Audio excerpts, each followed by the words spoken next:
Hi dear student.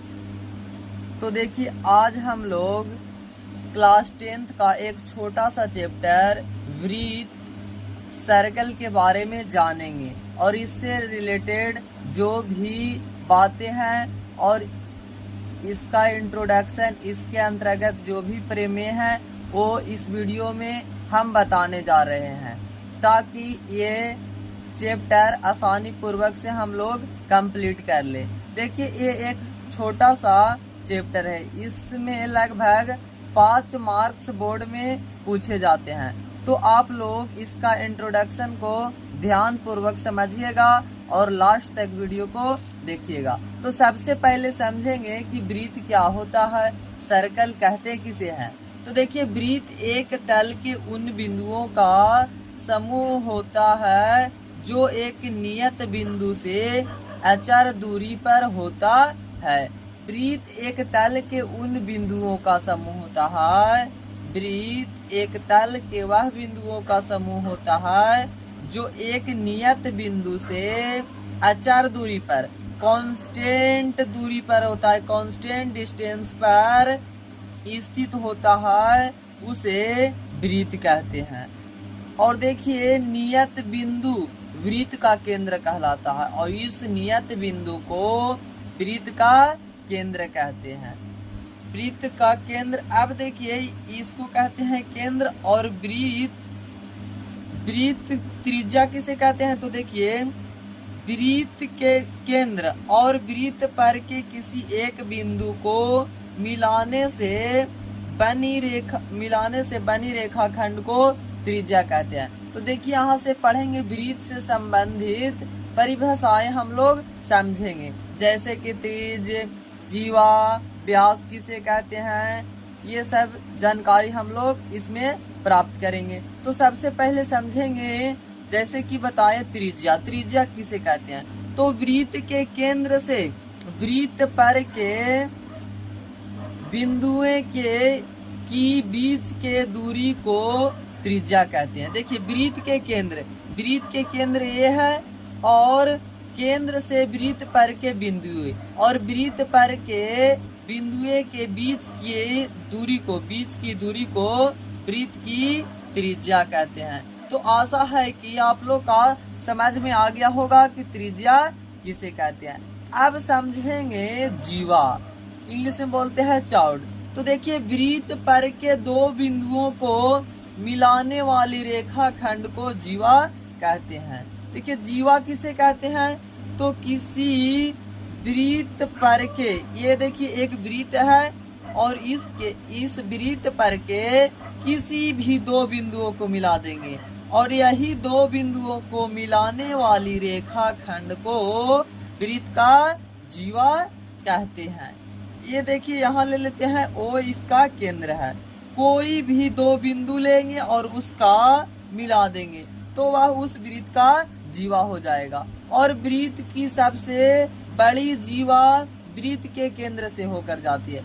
देखिए जो वृत्त के सबसे बड़ी जीवा होती है वो वृत्त के केंद्र से होकर जाती है और वृत्त के सबसे बड़ी जीवा को व्यास कहते हैं। वृत्त के सबसे बड़ी जीवा को व्यास कहते हैं। और देखिए एक वृत्त में हम लोग एक वृत्त में अनंत जीवा खींच सकते हैं, लेकिन एक वृत्त में दो बिंदुओं पर सिर्फ एक जीवा खींच सकते हैं।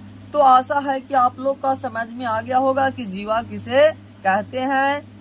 तो अब समझेंगे व्यास, डाईमीटर वृत्त के सबसे बड़ी जीवा को व्यास कहते हैं। अभी बोले जो वृत्त की सबसे बड़ी जीवा वृत्त के केंद्र से होकर जाती है। वृत्त के जो सबसे बड़ी जीवा होता है वो केंद्र से होकर जाती है और उसी सबसे बड़ी जीवा को वृत्त का व्यास कहते हैं।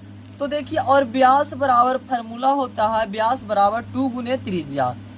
व्यास जो होता है वो त्रिज्या का दुगुना होता है। यहाँ से देखिए ये मान लीजिए ओ, यहाँ ए और बी है तो ये ओ ए एंड ओ बी त्रिज्या है, लेकिन यहाँ से यहाँ ए बी एक व्यास है और त्रिज्या जो होता है वो व्यास का आधा होता है। व्यास को डी से निरूपित करते हैं, त्रिज्या को r से, इसलिए यहाँ पे बोल सकते हैं d बराबर 2r और r बराबर d/2। ये फार्मूला काम आएगा तो आप लोग याद कर लीजिएगा। अब समझेंगे इसके कुछ परिभाषाएं। तो सबसे पहले छेदक रेखा किसे कहते हैं? छेदक सेकंड। तो एक रेखा जो वृत्त को दो भिन्न बिंदुओं पर प्रतिच्छेद करती है उसे छेदक रेखा कहते हैं।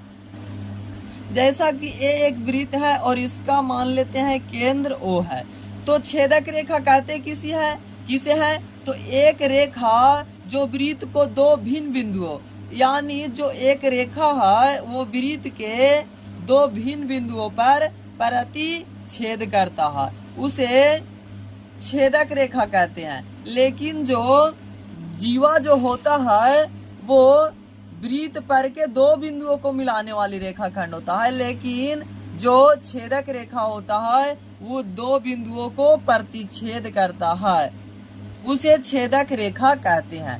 और देखिए यहाँ पे नोट दिया गया है, वृत्त पर के दो बिंदुओं से एक और केवल एक ही छेदक रेखा खींच सकते हैं। देखिए वृत्त पर के दो बिंदुओं से एक और केवल एक छेदक रेखा खींच सकते हैं। अगर दो बिंदु दिया गया है वृत्त पर तो उस पर सिर्फ एक ही छेदक रेखा खींच सकते हैं। ये समझ में आ गया होगा। लेकिन अगला जो है वो कह रहा है वृत्त पर अनगिनत रेखा खींच सकते हैं। ये सही बात है, वृत्त पर हम लोग अनगिनत रेखा खींच सकते हैं, लेकिन अगर दो बिंदु दिया रहेगा तो उससे सिर्फ एक छेदक रेखा खींच सकते हैं। अगला है एक बिंदु से कोई छेदक रेखा खींच नहीं सकते हैं। अगर AO केंद्र वाला एक वृत्त है, कह रहा एक बिंदु से कोई छेदक रेखा खींच नहीं सकते, तो एक बिंदु से छेदक रेखा खिंचाएगा ये तो स्पर्श रेखा हो जाएगा। तो छेदक रेखा जो होता है वो वृत्त के दो बिंदुओं पर प्रतिच्छेद करता है। अब देखिए अगला है स्पर्श रेखा। स्पर्श रेखा किसे कहते हैं? इंग्लिश में बोलते हैं इसको टेंजेंट। तो टेंजेंट क्या होता है? वह रेखा जो वृत्त से केवल एक ही बिंदु पर मिलती है वह रेखा स्पर्श रेखा कहलाती है। देखिए यहाँ पे छापे हैं O केंद्र वाला एक वृत्त, और स्पर्श रेखा किसे कहते हैं? वह रेखा जो वृत्त से केवल एक ही बिंदु पर मिलती है, एक ही बिंदु पर मिलता है, उसे ये मान लिए कि P बिंदु पर मिल रहा है और यहाँ से AB एक रेखा है जो कि वृत्त को P बिंदु पर प्रतिच्छेद करता है। तो यहाँ जो AB जो हो जाएगा वो हो जाएगा स्पर्श रेखा।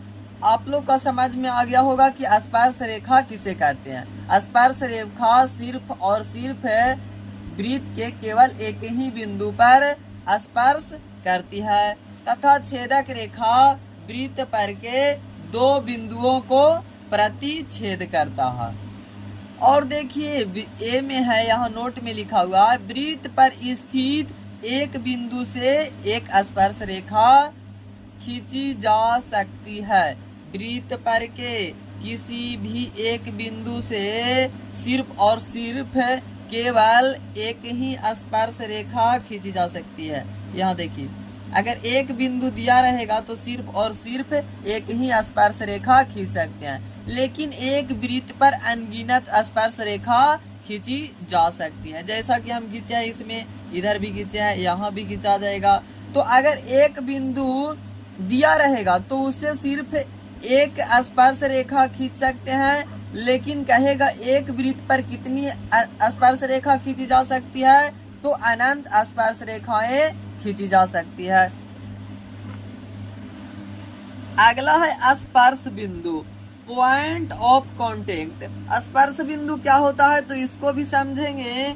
जिस बिंदु पर स्पर्श रेखा वृत्त पर मिलती है उसे स्पर्श बिंदु कहते हैं। स्पर्श रेखा जिस बिंदु पर मिलती है उसे स्पर्श बिंदु कहते हैं, पॉइंट ऑफ कांटेक्ट। देखिए यहाँ पे ए बी एक ले लेते हैं, ए बी स्पर्श रेखा। तो ए बी स्पर्श रेखा वृत्त पर के एक बिंदु से सिर्फ स्पर्श करता है, एक ही बिंदु पर मिलता है, और वही जो एक बिंदु पर मिलता है उसी बिंदु को स्पर्श बिंदु कहते हैं।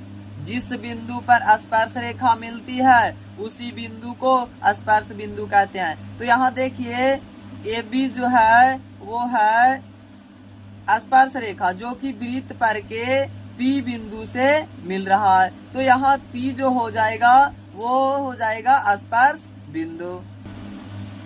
अब देखिए इसका कुछ प्रमेय पढ़ेंगे। देखिए प्रमेय 10.1 ये NCERT प्रमेय है और ये क्वेश्चन बोर्ड में पूछा जाता है, बोर्ड के लिए भी आई है, तो आप लोग ध्यान से समझिएगा। तो देखिए थ्योरम है, वृत्त के किसी बिंदु पर की स्पर्श रेखा स्पर्श बिंदु पर खींची गई त्रिज्या पर लंब होती है। देखिए वृत्त के किसी बिंदु पर, ये वृत्त है O केंद्र वाला और इस पर एक स्पर्श रेखा AB खींचा गया है।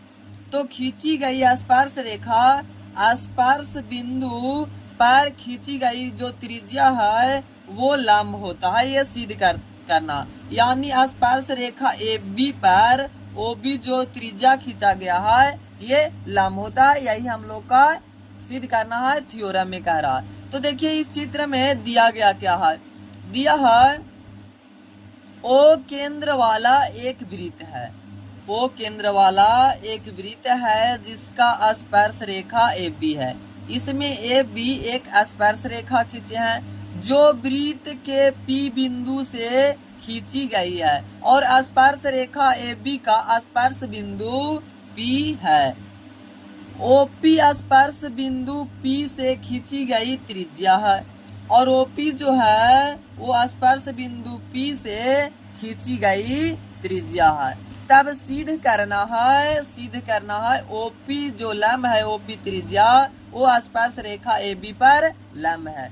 तो यहाँ देखिए इस चित्र में रचना क्या किए हैं, तो AB पर P के अतिरिक्त Q एक बिंदु लिए। यहाँ देखिए P के अतिरिक्त Q एक बिंदु Q लिया और OQ का मिला दिए। देखिए AB पर P के अतिरिक्त एक बिंदु Q लिए और OQ को मिला दिए, यही हम लोग रचना किए हैं। तो अब देखिए प्रमाण प्रूफ करेंगे। तो देखिए इसमें क्या है, स्पर्श रेखा AB पर Q एक बिंदु है, जैसे कि यहाँ पे दिखाई दे रहा है कि स्पर्श रेखा AB पर Q एक बिंदु है जो स्पर्श बिंदु P के अतिरिक्त है। स्पर्श बिंदु P के अतिरिक्त Q एक बिंदु लिया गया है जो कि वृत्त के बाहर है, लिखा हुआ है, इसलिए Q वृत्त के बाहर है। लेट माना कि यहाँ पे माने है कि OQ वृत्त को R पर प्रतिच्छेद करती है। जो OQ है OQ को मिलाएं वो वृत्त को R पर प्रतिच्छेद करती है, इसलिए OQ बराबर हो जाएगा OR प्लस RQ। तो उसी को यहाँ लिखे OQ बराबर OR प्लस RQ। अब देखिए OQ यहाँ लिखे ग्रेटर देन OR। तब देखिए यहाँ से OQ बराबर OR प्लस RQ है, तो यहाँ लिख सकते हैं OQ greater than OR। OR OQ बड़ा होगा OR से, इसलिए यहाँ पे लिखे हैं OQ ग्रेटर देन OP। देखिए OR बराबर OP क्योंकि दोनों वृत्त के त्रिज्या है और एक वृत्त के सभी त्रिज्याएं की लंबाई समान होता है। तो देखिए OP भी एक त्रिज्या है और OR भी एक त्रिज्या है, तो यहाँ OR के पास लिख दिए OP, तो यहाँ OQ ग्रेटर देन OP हो गया और उसी को पलट के लिख दिए, इसलिए OP लेस देन OQ। अब देखिए एक बिंदु और किसी रेखा के बीच की न्यूनतम दूरी उस बिंदु से रेखा पर लंब होता है। देखिए कोई भी एक बिंदु और किसी रेखा के बीच की न्यूनतम दूरी उस बिंदु से रेखा पर लंब होती है। जैसे कि एक बिंदु ले लेते हैं और ये एक रेखा, तो इसका जो न्यूनतम दूरी होगा उस बिंदु से रेखा पर लंब होगा। तो देखिए इसका बिंदु न्यूनतम दूरी ही जो होगा वो ये रेखा पर लंब होगा। ये सब देखिए ये सब लंब नहीं होगा, इसलिए यहाँ पे लिखे हैं कि न्यूनतम दूरी उस बिंदु से रेखा पर लंब होता है। तो यहाँ देखिए न्यूनतम दूरी सिर्फ ओपी ही है, तो ओपी और देखिए इस पर ए बी पर है, तो ओपी लंब हो जाएगा एपी। इसलिए यहाँ पे हम लोग के यही प्रूफ करना था कि ओपी जो लंब होगा ए बी, यानी स्पर्श बिंदु से खींची गई त्रिज्या स्पर्श रेखा पर लंब होगा, यही सिद्ध करना था, तो सिद्ध हो गया। अब देखिए दूसरा इसी का उप परिमेय है, परिमेय फर्स्ट का विलोम है। तो देखिए ये विलोम क्या है, उप परिमेय क्या है, तो वह रेखा, तो देखिए वह रेखा जो त्रिज्या के छोर बिंदु से होकर जाती है और इस पर त्रिज्या लंब होती है, वृत्त की स्पर्श रेखा होती है।